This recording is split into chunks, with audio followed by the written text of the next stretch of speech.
আসসালামু আলাইকুম প্রিয় বন্ধুগণ, আজকে একটি ডাঁটা শাকের জমিতে চলে আসছে। এই যে ডাঁটা শাক দেখতেছেন, এই ডাঁটা শাক কিন্তু সর্বোচ্চ ২০ থেকে ২৫ দিনের ভিতরে কিন্তু এটা বিক্রি করা যায় এবং ৩০ দিনের ভিতরে এটা কমপ্লিট করে আবার নতুন করে ডাঁটা শাক ফেলে দেওয়া যায়। এখন দেখেন এই যে শাকগুলা দেখতেছেন, এগুলা কিন্তু বিক্রির উপযোগী, বিক্রি একদিকে বিক্রি চলতেছে, আবার উঠানো হবে, তারপরে আবার বিক্রি চলতেছে, আবার পাশের জমিতে কিন্তু আবার ডাঁটা শাকের নতুন করে শাক আছে, নতুন করে শাক আছে পাশের বেডে। এর পাশের বেডেরটা আমরা বিক্রি করতেছি। ডাঁটা শাক চাষ করলে আপনারা খুব তাড়াতাড়ি আপনারা কৃষিতে লাভবান হতে পারবেন। কেন? কারণ আজকে যদি ডাঁটা শাকের বীজ বুনেন, তাহলে সেই ডাঁটা শাকটা ২০ থেকে ২৫ দিনের ভিতরে বিক্রি করতে পারবেন।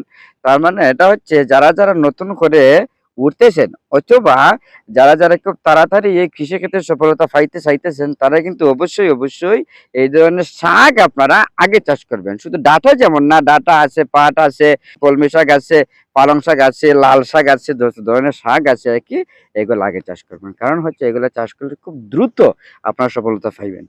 এর মধ্যে সমস্যা হতে পারে কি জানেন?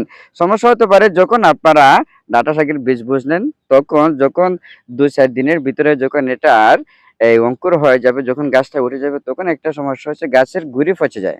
গাছের গুঁড়ি পচে যায়, অথবা গাছের গুঁড়িতে এই নিচের যে পোকা, তাকে কাঠি পোকা, এগুলা কাটে দেয়। তখন কিন্তু আপনার কি করতে হবে? ক্লোরোপাইরিফাস গ্রুপের যে কোনো কীটনাশক কিন্তু এখানে স্প্রে করে দিতে পারবেন।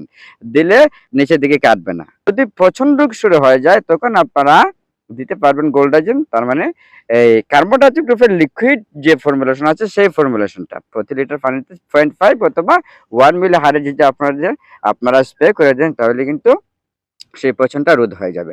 এখন কথা হচ্ছে যে যদি আপনার পাউডার ব্যবহার করেন, তাহলে পাউডারের অনুমোদিত মাত্রা কিন্তু সেই হিসাবে আপনার ব্যবহার করবেন। তারপরে 15 থেকে 20 দিন গেল, 15 থেকে 20 দিন পরে এগুলা হয়ে যাবে, মানে ম্যাচিউরড হয়ে যাবে, মানে শাক হিসাবে ম্যাচিউরড হয়ে যাবে। এগুলা কিন্তু শাক হিসাবে বাজার বিক্রি হয়। এখন এগুলা কিন্তু ডাঁটা হিসাবে বিক্রি হবে যদি আরো কয়েকদিন পরে কিন্তু বিক্রি করা যায়, তাহলে কিন্তু এটা ডাঁটা হিসাবে বিক্রি হবে।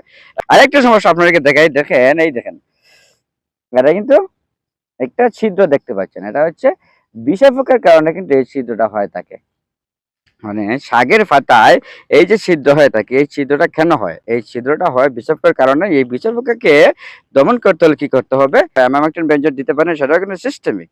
তার মানে যেটা পাতার সাথে মিশে যায়, এটাকে সিস্টেমিক বলে, বা রসের সাথে মিশে যায়। রসের সাথে মিশলে পোকা কি করে? একবার কামড় দিলে পরবর্তীতে এটার মধ্যে আর কামড় দেবে না। এতে কি হচ্ছে? এই পোকাটা না খেয়ে মারা যায়। তারপরে কি হতে পারে? এই পাতার মধ্যে বাদামি বর্ণের দাগ পড়তে পারে বা সাদা বর্ণের দাগ পড়তে পারে। এই ধরনের পাতার মধ্যে বাদামি বর্ণের দাগ পড়ে বা সাদা বর্ণের দাগ পড়ে।